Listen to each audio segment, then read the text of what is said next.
All right, the time is 9:05, and we are now reconvened in open session.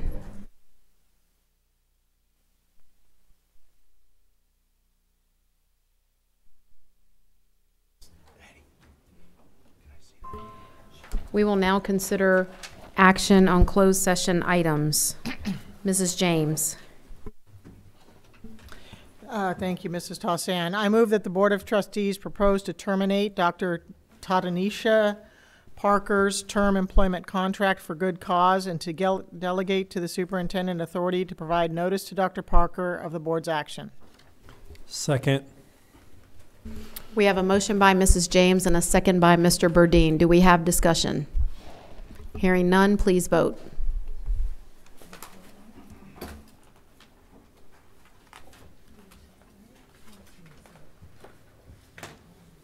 Motion passes.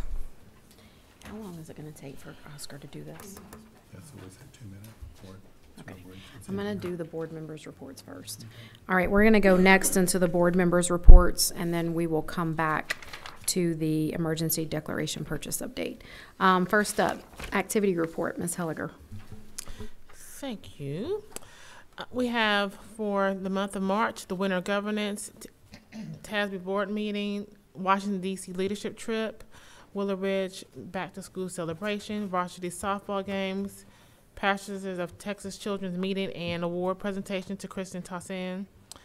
TASB session 3 in Galveston, policy committee meeting, State Board of Education choir, Donna Bahorch at FBCC, Go Public Gulf Coast executive committee meeting, GCAA SB board meeting, Board Leadership Academy session, vision and planning leadership and assessment accountability. Can you have her? We did that one. And then Jane's journey to retirement, Lakeview Elementary School 100-year centennial celebration, FBISD Youth Art Month show and reception, Texas School Safety Center board meetings, Madden Elementary School rodeo parade, Mayor Owens Advisory Committee field trip. Thank you, Ms. Helliger. Next up are the board special reports. Let's start with Ms. James. No, not Ms. James. Mr. Burdine. Sorry. I keep wanting to give you a special report. You don't have one. Well, I've got a very special report. It's really special. Mrs. James, Mr. Rice, Mr. KP George, and myself all attended the TASB Winter Governance in Galveston, Texas earlier this month. It was the Winter Governance and Legal Seminar. We had Senate Bill 1566 training. They focused on leadership, positive student outcomes, and governance. And I would say one of the brightest moments of the conference was when two of our student groups, one of them being our student leadership program, presented, which was just a phenomenal presentation. It was extremely thorough. It was genuine. It was helpful, and I was really encouraged by how many other students that attended were really interested in what we were doing and how we were doing it. And then also Fort Bend ISD Student Voices also did a presentation, and once again that was stellar and was a great model for other students throughout the state of Texas that not only learned a lot but were able to be shown a model that's working for us. So overall, it was a great trip, and I believe that we all learned a lot, and look forward to the next one. Thank you, Mr. Burdine. I'm especially proud that not only do we have board members up here who represent us all over the state and in various organizations, but that we are now a presenting district, not just as board members and as executive members and principals, but our students as well. So I just think that that is excellent. We're in such a great place, and I'm proud of us for getting there. So I just wanted to say that. All right, Mr. Rice. Thank you. Thank you, Mrs. Tasson. I would like to report that this past week, March 22nd through the 24th, I attended the TASB board meeting in Austin. And at that meeting, I participated in an executive committee meeting, co-chaired planning development, and attended the legislative, budget and finance and member services committees, as well as the full board meeting. The Commissioner of Education, Mike Morath, was there, along with the Deputy Commissioner of Education, A.J. Craybill, and Commissioner Morath presented a PowerPoint presentation, which I've already sent to Dr. Dupree and for his use and distribution to the trustees as well as to the administrative staff, so you know what Commissioner Morath is planning. He gave a very he gave a very good presentation, and I think they're working very hard. And let's just say that he and Deputy Commissioner Craybill are dead serious about moving campuses out of IR. The NSBA annual conference will be next week in San Antonio, and several of us will be attending that conference and actually making presentations there. And then the TASB convention is going to be, let's see, it's going to be in Austin next year. And I think, as Dr. Dupree commented earlier, it's not going to be in Houston anytime soon, unfortunately. So the full report will be in the meeting minutes for your review. But before I pass on, Madam President, I ask for a moment of personal privilege. And I wanted to, I've been thinking, as most of you are aware, the primary elections leading up to the general election this November were recently completed. And as you know, Mrs. Tasson was the candidate for State Senator, District 17, opposing the incumbent. Mrs. Tasson was first elected to her seat on this board by defeating the incumbent at the time, 4 years ago, and has served effectively that entire time, and most recently as our board president. And through her service as a school board trustee and serving on the HEB Board of the Year for last year, she has gained considerable knowledge and insight into the overarching issues that impact public education and, by extension, our kids. I felt that she was called into this race as a mother and as a champion for all the school children of Texas, the less fortunate, the gifted, the special needs, the average, and for the very institution of public education itself.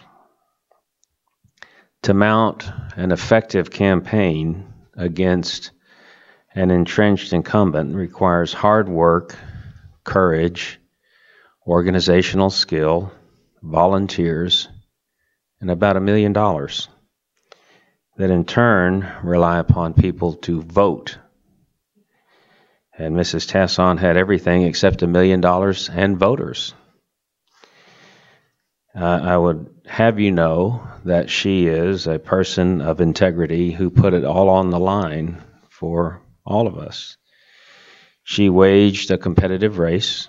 She enrolled many volunteers, received campaign contributions, and spent a considerable amount of her personal funds to do this.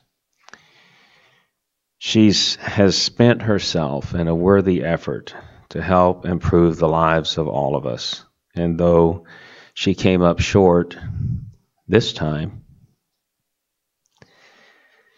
she can take comfort in knowing that she responded to the call of action. She did not remain cowering in the shadows and the corners with those cold, dark, timid souls who dare nothing of great import, achieve little,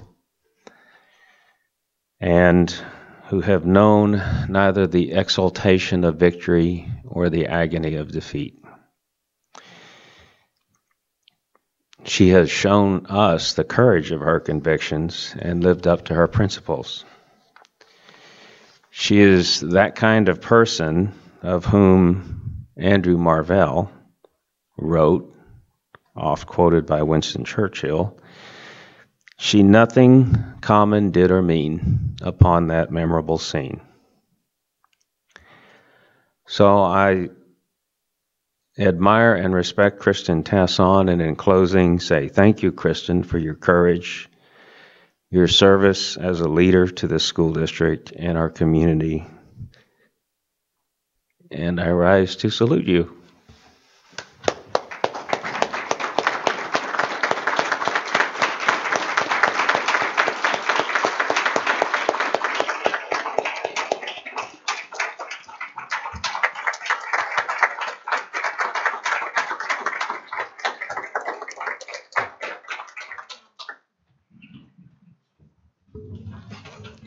I'm the board president, no standing and clapping.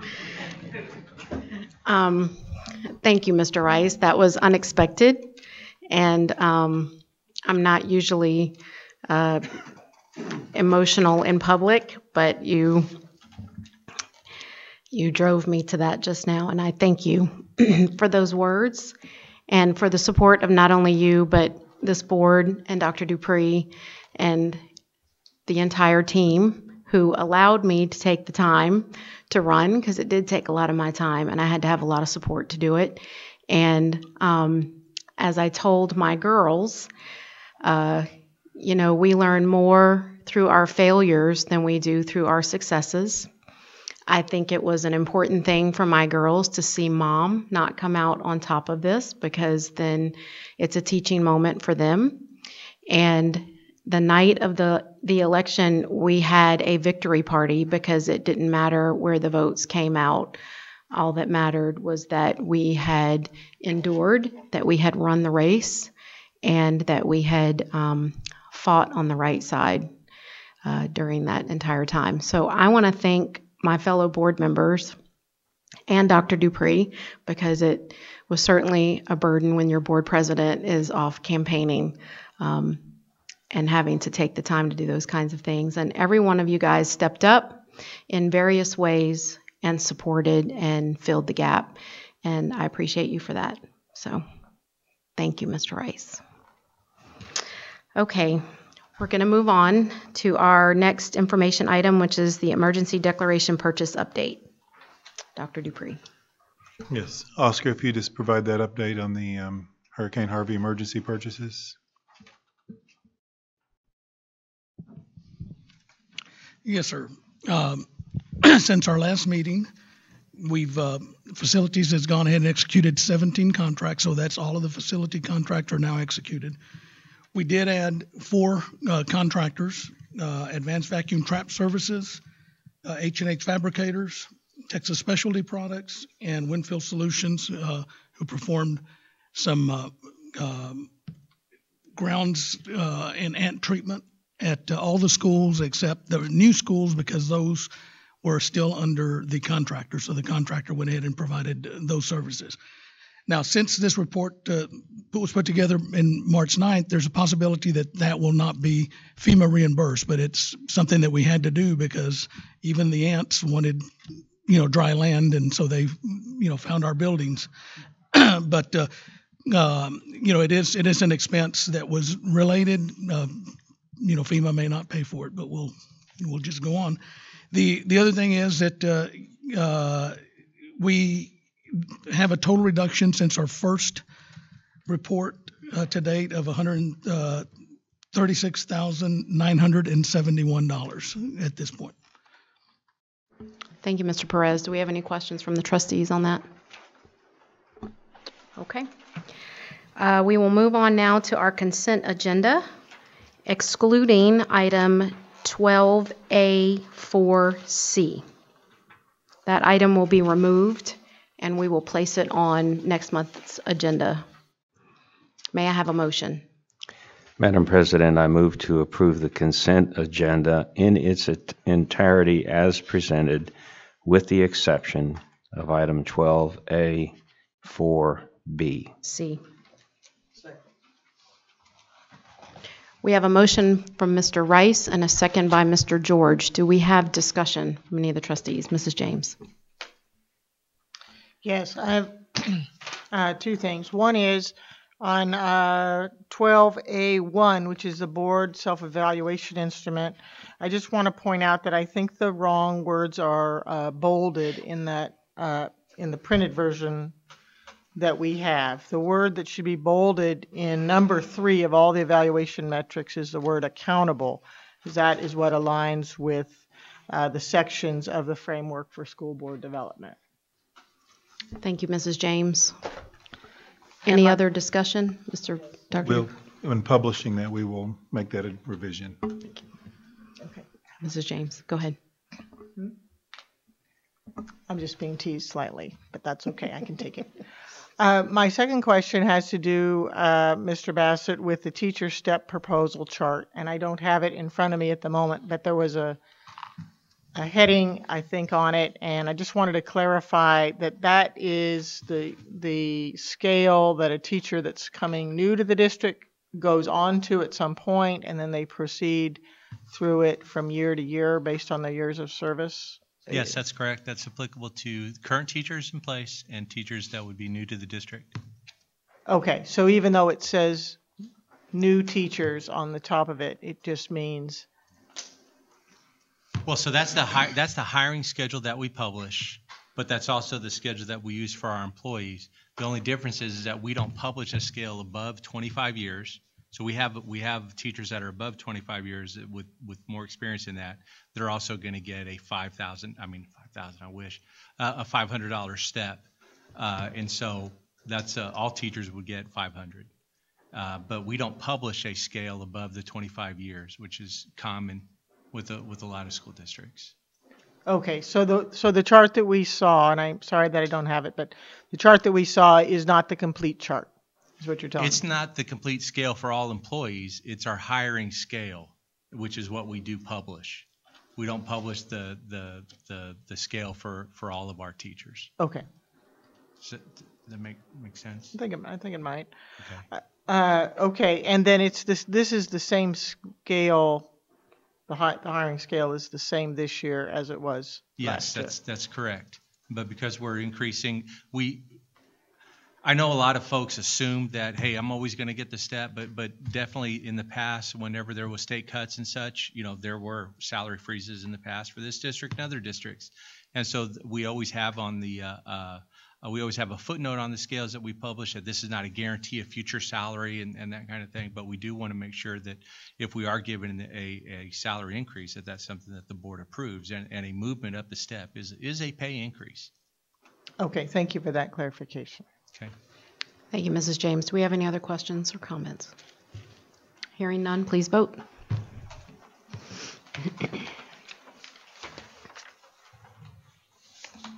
Motion passes. We have one action item this evening to consider approval of the proposed agreement between Fort Bend and the Kickstart Kids program regarding additional services. May I have a motion?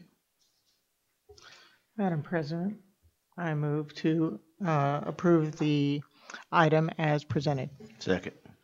We have a motion by Mrs. James and a second by Mr. Rosenthal. Do we have discussion? Hearing none, please vote. Motion passes. Next up is the review of future board meeting agenda items. Dr. Dupree. Yes, ma'am. So in April, we're going to be doing information items related to a budget update. We did postpone tonight's budget update, so we'll make up for that in April. Do an update on Hurricane Harvey as well as local accountability system update and the facilities master planning update. We have a number of policies for board consideration. Big ticket item in April is also going to be employment contracts, which is our traditional month to address those, along with hazardous traffic conditions related to our busing system. Then there's several things on here for May, but those are the big rocks for the month of April. Thank you, Dr. Dupree. And before I add, do we have any questions by the trustees? Okay. Before I ask for a motion to adjourn, one last thing I want to add, coming off of Mr. Rice's comments. I want to make sure everyone in this room knows that this board continues to be committed to fight for our children and for our teachers and for public education and for special education. So I just wanted to say that. I know you guys know it, but every board member up here advocates, goes to Austin, goes to DC, goes wherever the organizations take us, and we're constantly fighting for change, and that's not going to stop. So I just felt like I needed to say that out loud. May I have a motion to adjourn, please? I move that this meeting is adjourned. We are adjourned.